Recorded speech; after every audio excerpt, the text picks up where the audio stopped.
ये पैसा किसका था? पहला सवाल, ये अदानी जी का पैसा नहीं था, ये किसी और का पैसा था। किसका पैसा था? ये पहला सवाल है। प्रधानमंत्री जी कोई इंक्वायरी नहीं करवाएंगे। मैं आपको साफ कह देता हूं, हिंदुस्तान का प्रधानमंत्री अदानी जी पे कोई इंक्वायरी करा ही नहीं सकता, क्योंकि अगर उसका इंक्वायरी का नतीजा निकल गया तो नुकसान अदानी जी को नहीं होगा, नुकसान किसी और को होगा। उन्होंने हिंदुस्तान से हजारों करोड़ रुपया बाहर देशों में भेजा और उस पैसे से स्टॉक मार्केट में अपने शेयर्स का दाम बढ़ाया और उस पैसे से अदानी जी आपकी जो पूंजी है, आपका जो इंफ्रास्ट्रक्चर है, आपके जो एयरपोर्ट हैं, सुना है अब रेलवे स्टेशन भी उनको दिए जाएंगे।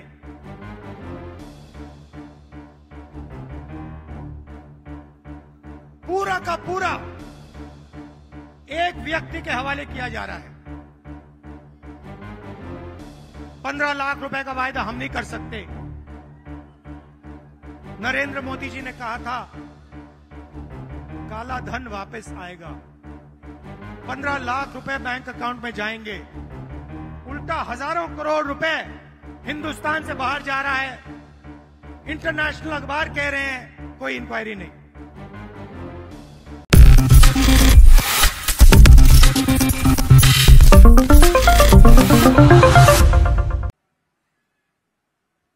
हर बार वो कोई ना कोई नंबर निकाल देते हैं। कोई कहता है 230 सीट आएंगी, कोई कहता है 250 सीट आएंगी, मगर कर्नाटक के हर गरीब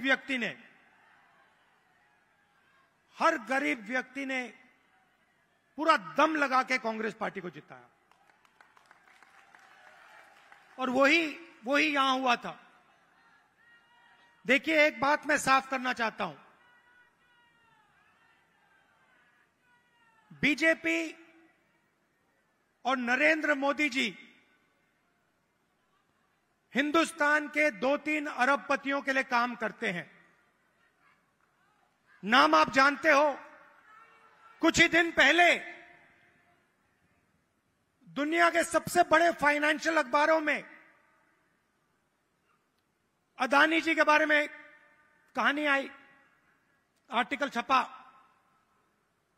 दुनिया के सबसे बड़े फाइनेंशियल न्यूज़पेपर में लिखा था, अदानी जी जो नरेंद्र मोदी जी के करीब हैं, उन्होंने हिंदुस्तान से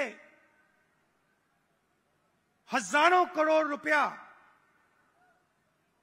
बाहर देशों में भेजा और उस पैसे से स्टॉक मार्केट में अपने शेयर्स का दाम बढ़ाया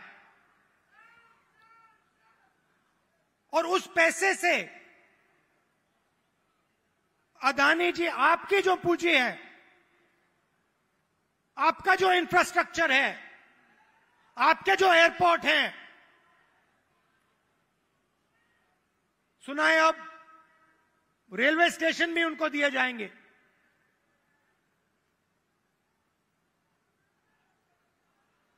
पूरा का पूरा एक व्यक्ति के हवाले किया जा रहा है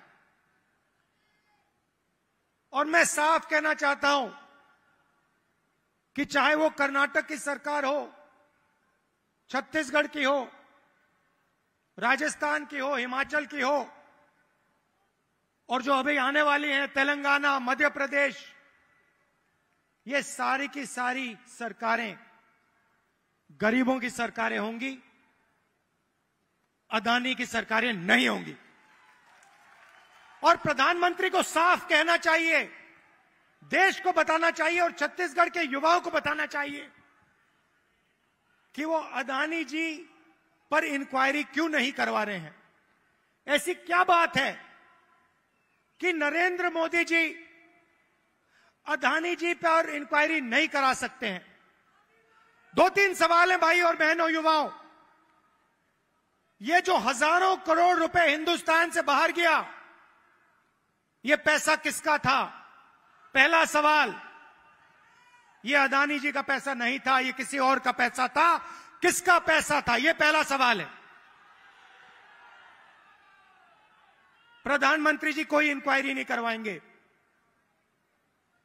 मैं आपको साफ कह देता हूं, हिंदुस्तान का प्रधानमंत्री अदानी जी पे कोई इंक्वायरी करा ही नहीं सकता, क्योंकि अगर उसका इंक्वायरी का नतीजा निकल गया तो नुकसान अदानी जी को नहीं होगा, नुकसान किसी और को होगा। तो छत्तीसगढ़ में हमने क्या किया? छत्तीसगढ़ में किसानों को धान के लिए सही दाम दिया। और आज आप सारे प्रदेशों को देख लीजिए, लिस्ट निकालिए, सवाल पूछिए, धान के लिए सबसे ज्यादा पैसा कौन से स्टेट में मिलता है? जवाब मिलेगा छत्तीसगढ़, छत्तीसगढ़, छत्तीसगढ़। और प्रधानमंत्री जी यहां आए थे, मुझे याद है, बीजेपी के सब नेता आए थे और कहा था कि कांग्रेस पार्टी इस वायदे को पूरा नहीं कर सकती है। कहा था पैसा नहीं है। हमने साफ दिखा दिया, पैसा है और वायदा पूरा हमने कर दिया। जहां भी हम जाते हैं, हम झूठे वायदे नहीं करते। 15 लाख रुपए का वायदा हम नहीं कर सकते। नरेंद्र मोदी जी ने कहा था काला धन वापस आएगा, 15 लाख रुपए बैंक अकाउंट में जाएंगे। उल्टा हजारों करोड़ रुपए हिंदुस्तान से बाहर जा रहा है। इंटरनेशनल अखबार कह रहे हैं कोई इंक्वायरी नहीं।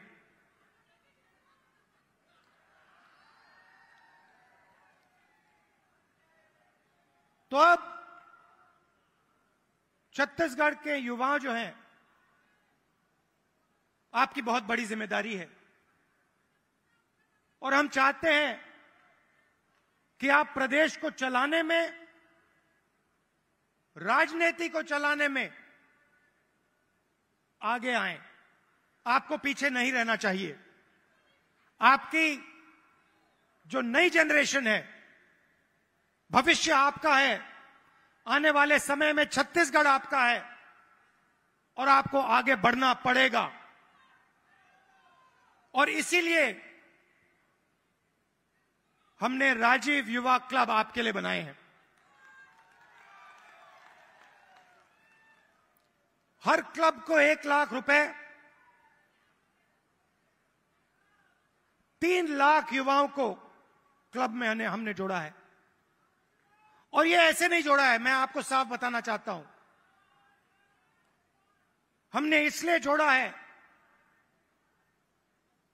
कि आप इस प्रदेश को चलाने में, इस प्रदेश को चलाने में आप भाग लें। और हम आपके लिए राजनीति के दरवाजे खोलना चाहते हैं कि कुछ ही सालों में आपके बीच में से छत्तीसगढ़ के एमएलए, प्रधान, नेता चुन के आए। इसलिए हमने यह काम किया है। 2-3 चीजें मैं और कहना चाहता हूं। जो हमारे आदिवासी भाई हैं, आपके लिए हमने पैसा कानून लाया, आपकी जमीन की रक्षा की। मैं आपसे एक बात कहना चाहता हूं। हम आदिवासी शब्द का प्रयोग करते हैं। आदिवासी का मतलब जो हिंदुस्तान के ओरिजिनल मालिक हैं। आदिवासी का मतलब इस देश की जो जमीन है,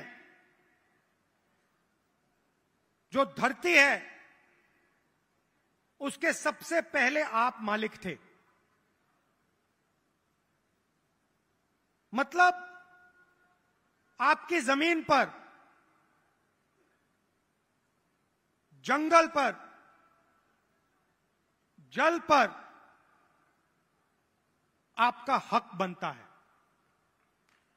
बीजेपी ने एक नया शब्द निकाला है, वनवासी। इस शब्द का बिल्कुल दूसरा मतलब है। हम चाहते हैं कि आदिवासी युवा जो भी सपना देखना चाहें, देखें और उस सपने को पूरा करें। डॉक्टर बनना है, इंजीनियर बनना है, बिजनेस चालू करना है, लॉयर बनना है, जज बनना है, मैन्युफैक्चरिंग यूनिट शुरू करना है, सब चीजों में आपको शामिल होना चाहिए। वो चाहते हैं कि आप जंगल में ही रहें, आप जंगल के बाहर ना आए। शब्द के पीछे सोच है भाई और बहनों। उनका कहना है कि आप पहले हिंदुस्तान के मालिक नहीं थे, आप जंगल में रहते थे और आपको जंगल में रहना चाहिए। हम कहते नहीं, जंगल का हक, जमीन का हक, जल का हक आपको मिलना चाहिए। मगर जो भी आप सपना देखना चाहते हो, जहां भी आप जाना चाहते हो, वो सपना आपके लिए पूरा होना चाहिए। यह फर्क है विचारधारा में।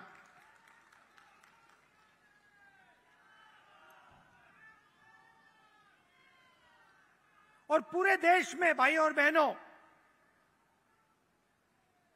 पूरे देश में ये नफरत फैला रहे हैं। आदिवासियों को नया नाम दे देंगे, एक धर्म को दूसरे धर्म से लड़ा देंगे, एक भाषा को दूसरी भाषा से लड़ा देंगे, एक जात को दूसरी जात से लड़ा देंगे। हमारा काम जोड़ने का है। जहां भी ये नफरत फैलाते हैं, चाहे वो मणिपुर हो, असम हो, कर्नाटक हो, जहां भी ये नफरत फैलाएंगे, कांग्रेस पार्टी के कार्यकर्ता वहां जाकर मोहब्बत फैलाएंगे। ये हमारा काम है, ये हमारी जिम्मेदारी है। आप देखिए, भारत जोड़ो यात्रा का यही लक्ष्य था। कन्याकुमारी से हम शुरू हुए, श्रीनगर तक गए,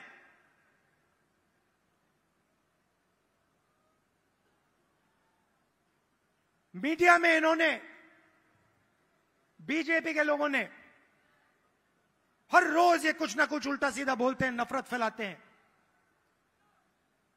भारत जोड़ो यात्रा ने पूरे हिंदुस्तान को जोड़ने का काम किया। हर धर्म को, हर जात को, हर भाषा को हमने याद दिलाया कि आप सबसे पहले हिंदुस्तानी हो और आप सबको एक साथ मिलकर, मोहब्बत के साथ, इज्जत के साथ रहना है। यह यात्रा का मैसेज था और यह बहुत गहरा मैसेज था, नया मैसेज नहीं था, बहुत पुराना मैसेज है। सदियों से यहां पे छत्तीसगढ़ में और बाकी प्रदेशों में लोगों ने यह मैसेज दिया है और यही कांग्रेस पार्टी का और हिंदुस्तान का डीएनए है। हम जोड़ते हैं, वो नफरत फैलाते हैं। हम किसानों के लिए, मजदूरों के लिए, छोटे व्यापारियों के लिए काम करते हैं, वो 2-3 अरबपतियों के लिए काम करते हैं। कुछ साल पहले मैंने बघेल जी से एक बात कही। मैंने कहा, जहां भी मैं जाता हूं, मैं युवाओं से पूछता हूं, आपके सामने सबसे बड़ी मुश्किल क्या है? बीजेपी ने जो हिंदुस्तान की रीढ़ की हड्डी है, आर्थिक रीढ़ की हड्डी है, उसको तोड़ दिया है।